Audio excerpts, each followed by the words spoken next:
que te abastece, renova as energias e te faz acreditar na transparência de um olhar, num futuro mais puro. O que te abastece? O inovador, o inteligente, uma nova forma de ver o mundo e matar a sede de fazer diferente? Conheça Purificata. Mais pureza, respeito e economia. Você nunca bebeu água assim. A vida pede Purificata. Olá, a entrevistada de hoje é a doutora Adriana Cardoso.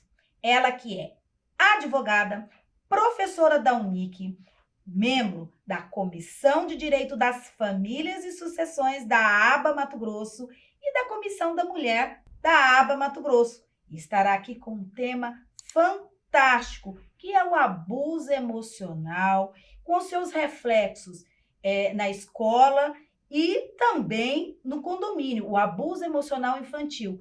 Muito obrigada por ter aceito o nosso convite e seja muito bem-vinda para falar de um tema muito espinhoso, que é o abuso emocional infantil, principalmente ocorrido, né, nas escolas e nos condomínios. Doutora Adriana? Eu agradeço, Ana, é um prazer participar do seu programa.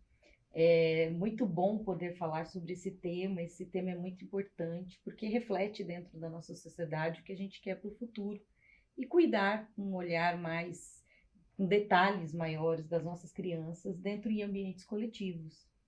E quais esses reflexos? O que a doutora pode nos falar sobre o abuso emocional infantil em relação à escola, em relação ao condomínio? Como que percebe? Quais são as responsabilidades? Como proceder na realidade quando tanto o ambiente escolar, o responsável pelo ambiente escolar, que aí no caso é o diretor, né, que são as pessoas, as coordenadoras, no caso do condomínio, o síndico, que é o grande responsável legal ali pela administração. O que eles devem fazer? Como esses abusos se dão? Bom, primeiro eu quero falar um pouquinho o que é o abuso emocional para que a gente possa pautar, né, que tipo de violência é essa. Nós conhecemos muito a violência física, que deixam marcas, então quando fala que a criança é espancada, que a criança é maltratada, negligenciada, passa fome, deixa de ter os cuidados médicos, esse tipo de abuso é muito comum. A sociedade já conhece e ele é visível aos olhos. Então é muito fácil falar desse abuso. O abuso emocional, que é o abuso psicológico, é aquele abuso que não é perceptível aos olhos, muitas vezes, de terceiros, vizinhos, ou até mesmo de pessoas que vivem na própria casa. Por quê? Porque ele é um abuso silencioso. Muitas vezes essa criança, ela vai demonstrar ter muito baixa autoestima, mais tímida. Por quê? Porque ela é uma criança que ela é tratada de forma, às vezes, diferenciada. Pode ser pelos genitores ou por familiares. Às vezes, avós, cuidadores. Então, é uma criança que sempre ela é repreendida mais do que outras, mesmo que ela deveria receber elogios, por exemplo. Então, nada tá bom, nada satisfaz aquele cuidador. Aquele cuidador, ele faz o tempo inteiro pontuar os pontos negativos daquela criança. Aquela criança pouco recebe elogios, recebe tarefas demasiadas e ela nunca é elogiada pelo que ela faz. Ela é sempre muito criticada. Há uma falta de compartilhamento de afeto. Então, por exemplo, existem 2 irmãos na casa. Um irmão recebe muito afeto, muito elogio, muito carinho, inclusive carinho físico, enquanto aquela criança ela é sempre colocada com a baixa autoestima, é uma criança feia, não há um acolhimento dela, né?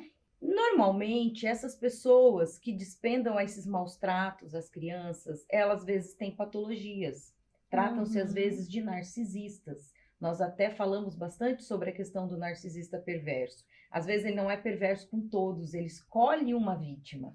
É importante que vocês que estão nos assistindo pesquisem sobre o narcisismo perverso. É hoje uma das maiores causas de abuso emocional na família e no ambiente de trabalho. Não é, doutora? Existe um certo medo e um tabu de falar sobre uma mãe narcisista, mas é muito comum. Mas a sociedade tem uma certa idolatria pela figura materna que não permite que muitas vezes uma criança verbalize: a minha mãe é ruim comigo, a minha mãe me maltrata, a mãe que quando um filho é mais gordinho, o outro é mais magrinho, às vezes ela enche uma criança de guloseimas e a outra, ela por ter essa criança como pautada como vítima, ela deixa aquela criança até com restrições alimentares, porque ela acha que aquela criança tem que ter o perfil, né, o estético que ela acredita ser o perfil ideal. Então, tem que tomar cuidado também, porque nós não estamos falando de uma mãe que chama atenção de forma carinhosa, uma mãe que se pauta em colocar de castigo no momento adequado, não é isso. Uma mãe narcisista realmente é uma mãe cruel. Eu vou me pautar aqui até para quem assistiu o filme Cruella, há pouco tempo nós tivemos um excelente seminário. É aquela mãe que foi aqui deu à luz a Cruella, a mãe biológica, né? É muito importante que vocês assistam, porque nós estamos falando daquele tipo de mãe. É importante saber que existem mães e pais narcisistas, mas a mãe, por ser a pessoa mais responsável pela criação ainda hoje na nossa sociedade, ela é a que causa maior dano mesmo nos filhos. O impacto é maior. Muito profundo. Lembrando que a nossa sociedade hoje tem a participação dos avós. Sim. E hoje nós estamos nos deparando com avós narcisistas que muitas vezes criam os seus netos. A filha ou o filho não foi vítima do narcisismo desse pai ou dessa mãe. Então, deixa sobre a confiança dele, muitas vezes, os seus filhos, que podem ser vítimas, sim, porque, como eu disse, é uma patologia, precisa de tratamento, tem que buscar ajuda. As crianças, normalmente, elas não são muito acreditadas no que falam. As pessoas, no primeiro momento, acham que é fantasia. Imagina que um pai, uma mãe, um vô, uma avó, aquele senhorzinho, aquela senhorinha tão, né, educada, tão meiga, pode praticar esse tipo de questões. Por isso que este alerta se dá por sintomas nas escolas, nos condomínios, onde há uma convivência social, em pátio. E os ambientes sociais, eles são muito comuns que essa criança possa refletir raiva, a sua ira, a agressividade que ela tem dentro de si, ou há algumas patologias como alergias. Essa criança pode desenhar nas paredes, depreciar o ambiente onde ela está, como forma de chamar a atenção, porque o corpo ele precisa expressar muitas vezes esses sentimentos. Sim. Então, nas escolas é muito comum que a criança comece a apresentar um baixo rendimento escolar, ela comece a se sentir mais estressada no ambiente fechado, num ambiente em que ela socializa, ou ela se retrai, ou ela passa a ser uma criança agressiva, cometa bullying na escola, porque a criança ela é um reflexo, muitas vezes, do que acontece na casa. Se ela sofre esse bullying constante dessa pessoa narcisista, desse abuso emocional, muitas vezes ela repete isso dentro dos ambientes sociais. Então, pode acontecer na escola, em sites de jogos. Tem crianças que gostam de participar dessas redes de jogos. E elas fazem isso com outras crianças ali dentro. Nos pátios dos condomínios, nas áreas comuns. Então, é muito comum que a criança, nesse momento de socialização, ela possa expressar. E existem, sim, sintomas que podem ser verificados. É claro que não existe uma regra de sintomas. Mas alguns sintomas eles podem verificar. Era uma criança alegre, uma criança brincalhona, uma criança falante. De repente você começa a ver uma criança mais apática, uma criança que se retrai, não desce mais para brincar, uma criança que ou engorda muito ou emagrece muito. Então você vê uma ansiedade. Os pais têm que ter muita proximidade, muita atenção. Por quê? Porque as crianças que sofrem bullying, elas se fecham, elas têm muita vergonha de contar para os pais, de contar para a família que ela está sofrendo, até para que não sofra também do pai ir lá tirar satisfação, ou mesmo de impedir. Então, eles ficam assim, se eu contar para minha mãe, eu contar para o meu pai, eles vão lá tomar satisfação. E aí vai piorar a minha situação, porque aí eles vão me odiar mais. Porque quem sofre bullying sempre tem a esperança de que isso seja passageiro, né? Sim, a ideia é que a pessoa fale assim, se eu agradar mais, ele para de fazer isso de fazer isso. Né? Se eu não falar nada pra ninguém, daqui a pouco ele esquece. E não é assim. Não. A criança tem um impacto emocional, né, muito grande. E nós temos aí índices até de suicídio em relação a crianças e adolescentes que sofrem esses bullying e ficam calados. Só que assim, eles têm sinais. Às vezes eu fico preocupada com as notícias que chegam, porque como que os pais não perceberam a mudança no comportamento daquele adolescente, no comportamento daquela criança, a ponto dela praticar suicídio? Porque o suicídio é um total. Quando uma pessoa pratica o suicídio, é porque ela está muito triste, ela já desistiu, que aquilo não tem. A vida é um sofrimento muito grande, e normalmente ela muda. A criança, ela tem alguns alertas que ela vai deixando. Muitas vezes, não é que os pais são culpados, não são, né? Mas a criança, ela vai deixando alguns alertas. Ou aquela criança que pratica o bullying também pode se suicidar, porque depois ela começa a ser excluída, porque é uma criança sarcástica, agressiva, cruel demais, e as pessoas excluem essa criança, ou porque essa criança está sofrendo bullying. Então, quando os pais percebem que os filhos começam a dar alguns alertas, como tiques, não sair do quarto, chorar por causas que não são importantes, a gente tem que começar a ficar mais alerta para perceber o que está acontecendo. E aí, falando dessa questão de pátio em comum, né? Que na escola é uma rede de proteção, então nós temos uma obrigação da escola em denunciar o que vê. Primeiro, em prestar atenção nos seus alunos e no rendimento escolar, que é o primeiro sinal, né? Você não consegue produzir na escola do mesmo jeito que você produzia não estando bem. Isso é normal, isso é natural.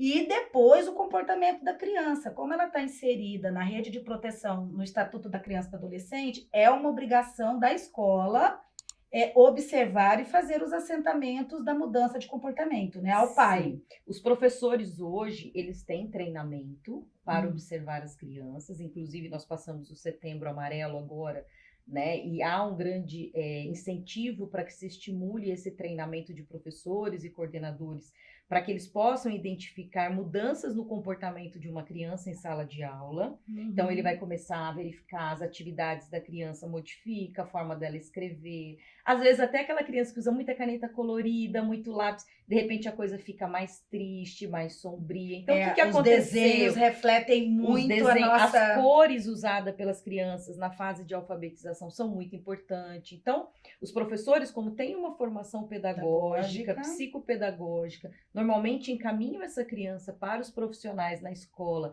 que são profissionais que têm toda condição e expertise para fazer essas avaliações, e os coordenadores são notificados para tomar providências. Como que são feitas essas providências? Conselho tutelar, denúncia, delegacia da infância e juventude. Então, existem órgãos competentes para isso. Aqui em Mato Grosso é interessante que em 2018 o Tribunal de Justiça de Mato Grosso fez uma cartilha, né, que orientava essa condição da escola, essas crianças que estavam dentro da escola e que refletiam esses transtornos emocionais.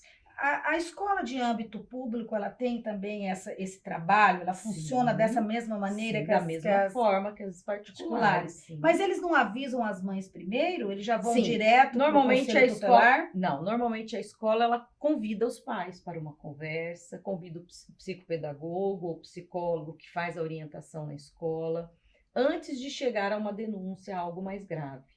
A mesma coisa deve ser feita, por exemplo, em locais de áreas comuns e sociais, né? Aquele pai que tem o filho vítima de uma criança agressora na área comum, que pratica bullying na área comum, ela tem que notificar, sim, o condomínio, ela tem que notificar autoridades daquela área social. Por quê?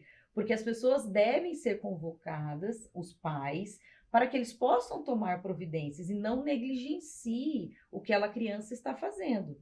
Existem pais que, como o comportamento deles é agressivo em casa, ele não vê o comportamento agressivo da criança fora como algo ruim ou incomum. Por isso é que esse pai tem que ser alertado. Muitas vezes os pais tomam as providências, levam aos profissionais adequados, pedem apoio às redes públicas, que a gente tem rede, por exemplo, a gente tem o CREAS. Sim. Nós temos hoje redes públicas de apoio, mas há pais que não fazem. E o pai narcisista não faz. Sim. Parece que ele vê a criança se comportando dessa forma, ela começa a ser mais repreendida. Muitas vezes chega ao suicídio. Porque aí a repreensão do comportamento dela faz com que ela se sinta mais culpada ainda e ela não consegue entender que ela está tão adoecida quanto aquela pessoa violenta. Por isso que viver com uma pessoa que comete o abuso emocional, o narcisista, ou o sociopata, ou o psicopata, porque o narcisista barra psicopata, ele é altamente perverso, né? É muito Sim. perigoso para a sociedade. Ele faz com que a vítima se sinta altamente culpada. Os adolescentes são, eu falo que é o mais perigoso do momento, porque eles saem muito para o uso do álcool e da droga. Né? A gente vê na TV muito aquela coisa do adolescente que entrou na escola e saiu atirando em todo mundo. Não é que a ação do adolescente deva ser diminuída por ter matado os Mas é colegas, que professores. existe uma história por trás Exatamente. disso que precisa ser analisado, até para que as crianças e adolescentes sejam cuidadas pelos adultos, para que aquela explosão daquele adolescente não aconteça com outros adolescentes, não é? Exatamente. Esse adolescente precisa ser tratado, porque ele pode estar passando por um transtorno pós-traumático gravíssimo. Gravíssimo. E aí ele pode ter atitudes extremas. Sim. A gente não pode prever atitudes extremas de quem está vivendo emocionalmente abusos extremos. Né? Nós somos humanos e nós, cada um, reagimos de uma forma diferente aos abusos, aos traumas, não é? E essa questão no condomínio, porque nós podemos ter também o bullying específico, né? Aqueles que vão lá no elevador e colocam uma placa falando, que filma o coleguinha no ambiente jogando bola. Hoje nós temos aí nos condomínios que são verdadeiros clubes. Os condomínios hoje são clubes. Tanto que depois que nós passamos a ter condomínios com todos os recursos de lazer, os clubes deixaram de ser necessários, porque nós temos a brinquedoteca, nós temos o parquinho, nós temos as áreas de esporte, nós temos hoje em dia até as áreas para jogar videogame. Então, a piscina, o parque aquático, ou seja, hoje é um verdadeiro parque de diversões, os condomínios. Muitos até bem sofisticados. E aí? E esse bullying que acontece entre as crianças nesse ambiente, doutora Adriana? O ambiente do condomínio ele é mais privado. O condomínio não faz parte de uma rede de proteção, né, que é reconhecida pelo ECA, no Estatuto da Criança e do Adolescente. Então é mais complexo. Por quê? Porque aí vem realmente a necessidade da criança que sofre o bullying, né, daquela criança que é vítima daquele agressor, de denunciar tanto para o condomínio, para que ele possa notificar os seus pais ou seus cuidadores, tanto para as autoridades competentes. Então, Conselho Tutelar, para a Delegacia da Infância e Juventude, Ministério Público, buscar a Defensoria Pública. Existem vários caminhos de forma privada para que ele venha buscar. Mas vamos colocar aqui um pouco da questão do condomínio. Como é uma área em comum, todos estão ali, e ali deve existir uma paz para que todos possam conviver em harmonia, em dignidade, né? O condomínio tem sim que tomar uma providência de notificar aqueles familiares que um de seus membros, no caso a criança ou adolescente, está praticando na área comum, depreciando o condomínio. Então, o condomínio vai ter um estatuto, se ele prevê lá multas, se ele prevê advertências. E a maioria desses condomínios hoje, eles têm câmeras. Sim. Então, assim, é aquela situação onde você tem a prova na câmera ou algo que foi escrito e estampado para todos verem na área comum. Então, o síndico ele não vai poder se omitir, dizer que isso é uma relação pura e exclusivamente interpessoal. Por quê? Porque o bullying é algo muito, muito grave e se ele se deu no âmbito comum e aquilo está exposto para todos verem na área comum, se ele não tomar a providência de notificar a outra parte, ou mesmo se a outra parte notificou, mandou fotos, né, mandou as provas, e ele não notificar o pai, os genitores da criança que praticou, ele também depois pode ser chamado à responsabilidade num processo em conjunto com o genitor, não é, Sim, doutora? Sim, porque pode ser que cause danos morais e materiais a essas vítimas. Às vezes o bullying vem carregado de agressões ao patrimônio, né? A mochilinha do colega que é escondida, o tênis que é jogado fora, alguma coisa assim. Então, o condomínio ele também tem que lembrar dessa corresponsabilidade, lembrando que o síndico pode também fazer denúncias anônimas. Se ele perceber que tem uma criança que está passando por algum tipo de abuso e não chegou a ele uma reclamação formal de alguém, né, ou de um condômino, ele pode estar de forma anônima, né? E tem os sites também de bullying que ele Sim. pode estar notificando. Não Hoje tem? existe um aplicativo, né, que é o Viva Feliz, que você pode baixar, é um aplicativo de denúncia, que foi feito por uma psicóloga. É muito interessante até pesquisar na internet, conhecer. E do cyberbullying, que também acontece muito, hoje nós estamos vivendo a vivência social pela internet. Então, existem os grupos de WhatsApp, existem os grupos dos jogos online, onde todos eles ficam online jogando ali juntos. Existe um site que também é um site de denúncia para esse tipo de bullying cibernético, porque com a pandemia, o que nós vimos nos condomínios é que a área social deixou de ser utilizada, mas ela se estendeu por uma rede social. Então, eles continuaram, muitas vezes eles assistiam filmes, todos juntos, online ao mesmo tempo. E eles conversavam entre eles. Então, nós temos numa sala de bate-papo, já que não podiam conviver temporariamente ali na área de lazer. A área de lazer ela se estendeu para um mundo mais cibernético e ali pode continuar tendo situações dessa natureza. E como isso já não é mais afeto à responsabilidade do síndico, também não significa que se ele tomar conhecimento desse grupo, né, de uma criança que está sofrendo, ele não possa vir a fazer essa denúncia nesse site, não é? O síndico, ele não é responsável por esses grupos, isso a gente tem que advertir. Então, os pais têm que ficar alertas que os grupos são criados pelas crianças, pelos adolescentes, e não, muitas vezes, pelo condomínio. Mas o síndico, uma vez registradas as ocorrências de que acontecem nos grupos de pessoas do condomínio, ele pode, sim, né, chegar aos pais, aos responsáveis e advertir e alertar que está acontecendo nesses grupos.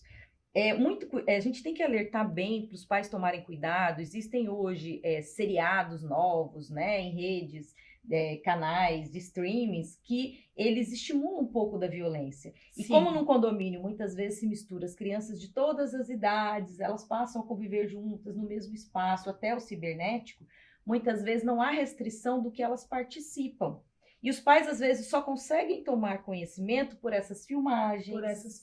Ou porque há uma denúncia no livro, né, de registro do condomínio, ou por e-mail. Que deve ser feito. Acredito que os pais que ficam sabendo que o filho sofreu bullying, deve ir lá, deve deixar registrado, porque só assim todos vão poder ajudar. E eu acredito também que deve ter uma política nos síndicos, lá nos condomínios, de falar sobre bullying. Então, agora é uma questão muito interessante. Deve existir dentro dos condomínios a política de prevenção. Sim. Como os condomínios hoje eles são como um parque de diversão, um clube aquático, muitos deles, é importante que exista a política de prevenção, não só do bullying, mas também do abuso sexual. Porque muitas vezes entram pessoas, convidados, esse condomínio tem muita gente, então o condomínio pode tomar esse movimento de fazer palestra, convidar os pais, convidar as crianças, pode existir o espaço educativo, né, dentro desses ambientes para que todos possam ser alertados disso e possam tomar conhecimento, que também é outra coisa gravíssima, né, que pode acontecer dentro de um espaço social, onde há uma convivência social. Sim, e sempre é algo que chama muita atenção, que quando vem à tona, denigre o condomínio, denigre a imagem de quem está ali. Então, assim, eu há pouco tinha conversado com uma colega que o condomínio é uma pessoa jurídica da mais importância das que nós temos, porque está em todos os lugares e as pessoas, principalmente o residencial, onde as pessoas têm a sua vida ali. Né? Ali é o seu, e é em comum, né? Ali é o seu palácio, né? Ele tem a área lá privada dele, mas ele usa muito, as crianças usam muito, por isso os pais procuram esses condomínios, para que eles não precisem, os filhos hoje em dia, brincar na rua. E a rua da nossa época hoje é o condomínio. Exatamente. Acontecer brincadeiras agradáveis, desagradáveis, como acontecia. Só que há necessidade de que os pais cuidem, que também os condomínios tenham muitas câmeras. Acho que as câmeras também, elas ajudam muito na prevenção, porque elas não tiram a privacidade, elas ajudam hoje, ficou provado que elas ajudam mais a prevenir, a reconhecer problemas, do que retirar liberdades propriamente dita, né? É interessante falar sobre as câmeras, porque uma vez que o condomínio toma ciência de um ato criminoso, né, alguma coisa que acontece naquele espaço social com as crianças, ele não pode ser negligente sobre aquilo que ele tomou conhecimento, porque as câmeras ficam ali, então tem um vigilante por trás, ou tem uma empresa, então ele passa, porque às vezes não chega aos pais isso. A criança, por vergonha, por medo, não chega aquela informação. Mas se o condomínio toma conhecimento, ele tem sim que se pautar a não ser negligente, não deixar aquilo passar, né? Porque ele está visualizando, ele conseguiu ver. E por que isso, gente? Porque tem previsão na Constituição Federal, no Estatuto da Criança e do Adolescente, que a criança e o adolescente têm a nossa prioridade. Todos nós, independentemente de sermos da área jurídica ou não, somos responsáveis pelas crianças. Nós não podemos tomar ciência de um abuso, seja ele emocional, seja ele físico, sexual, sem tomar uma providência. Isso está pautado, né? Essa responsabilidade está pautada para todos nós zelarmos para que as crianças não sofram tanto. E agora na pandemia sofreram muito, né, doutora Adriana? Muito. A gente tem crianças com problemas emocionais gravíssimos, tratando de problemas emocionais, com angústias de ficarem dentro de espaços pequenos, fechados, só online. Há crianças que estão com angústias de irem para a escola, porque se acomodaram ali dentro da residência, naquela segurança. Então é muito interessante o que a pandemia trouxe, né? E a pandemia também trouxe uma coisa muito importante. Como o abuso emocional, ele é real e ele existe, porque ele ficou muito evidenciado. As pessoas tiveram muito mais tempo fechadas, vendo o comportamento um dos outros. Então, essa pandemia, eu trabalho muito na área de família, e nessa pandemia eu tive conhecimento de muitas pessoas que aos olhos dos vizinhos, nossa, que casal lindo, que família feliz, e não se imaginava o que acontecia dentro daquele lar. Os abusos que aconteciam. Isso veio parar muito no judiciário, muito nos nossos escritórios, e nós ficamos assim, estarrecidos com a capacidade que as pessoas têm, principalmente o narcisista perverso, viu? Vocês estão nos assistindo. Ele é muito sociável, ele é muito alegre, ninguém imagina, mas ele é desprovido de empatia com seus filhos, e com todas as pessoas, eles não se importam com nada, porque é um tipo de psicopatia. Eu quero aqui agradecer imensamente, eu acho que é uma entrevista que nós estamos falando de assuntos dolorosos, mas de muita informação, principalmente para vocês pais, para vocês que vivem em condomínio, para vocês que são proprietários, professores nas escolas, que nós precisamos sim falar muito sobre esse assunto, levar muito conhecimento nesse aspecto, até para a gente poder ajudar e prevenir esses riscos. Eu gostaria que a doutora deixasse um recado aí para as pessoas que nos seguem no YouTube, que vocês compartilhem essa entrevista, que vocês nos sigam aí, porque nós vamos ter muito, mas muito assunto relevante acerca de como cuidar da nossa família, que está nos condomínios, né? Que está também na vida social. Então, a todos que estão nos assistindo, compartilhem, porque muitas vezes a gente não sofre isso dentro dos nossos lares, mas outras pessoas sofrem, e essas informações podem trazer uma luz para que essas pessoas possam sair dessa situação. É uma situação muito difícil de sair, uma vítima de um narcisista, ela também adoece, e muitas vezes ela demora muitos anos para tomar consciência da sua força, da sua luz, e que ela pode sair e que ela vai encontrar ajuda. Então, compartilhando essas informações, você pode estar ajudando alguém aí ao seu lado, que você mesmo nem sabia que ela estava passando. E se quiser ler um pouquinho sobre isso, no Instagram da Aba Mato Grosso, nós temos um e-book, Abuso Emocional Nunca Mais. Dá uma entrada lá, baixa esse e-book e vai dar uma lidinha nele que você vai saber um pouco mais sobre esse tipo de abuso. Até o próximo programa.